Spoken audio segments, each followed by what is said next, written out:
নমস্কার, সুকন্যাস কিচেনে তোমাদের সবাইকে স্বাগত। আমরা বাড়িতে সাধারণত পায়েস বানাই, কিন্তু আজকের যে রেসিপিটা নিয়ে এসেছি সেই রেসিপিটা হয়তো আমরা কখনোই বানাই না। আজকে তোমাদের বানিয়ে দেখাবো চালের হালুয়া। তো চলো কিভাবে বানাই সেটা একবার দেখে নাও।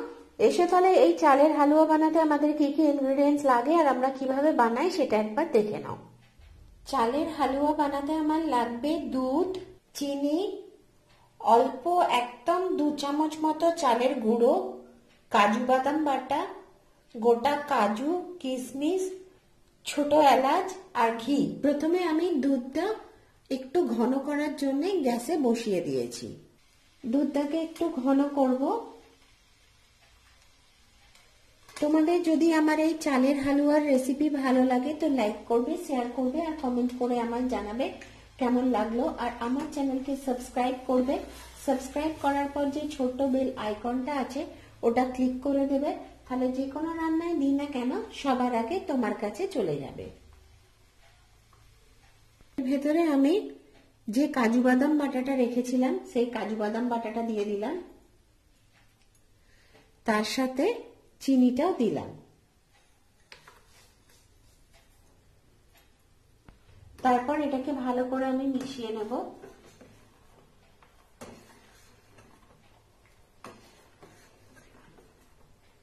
যে গোটা ছোট এলাচটা রেখেছিলাম সেটা ফাটিয়ে ফাটিয়ে দিয়ে দিচ্ছি একটু করে। এবারে আমি দুধটাকে নামিয়ে ঠান্ডা করে নেব। কড়া বসিয়ে দিয়েছি গ্যাসের ওপর, তার ভেতরে এই যে চাল গুঁড়োটা ছিল সেটা দিয়ে একটু ভেজে নেব। এটা ভাজা হয়ে গেছে, এবারে আমি এটাকে নামিয়ে ফেলছি। গ্যাসে আবার দুধটা বসিয়ে দিয়েছি। এবারে এর ভেতরে যে চালটা ভেজে রেখেছিলাম গুঁড়োটা সেটা দিয়ে দিলাম, তার সাথে এর ভেতরে একটু ঘি দিয়ে দিচ্ছি।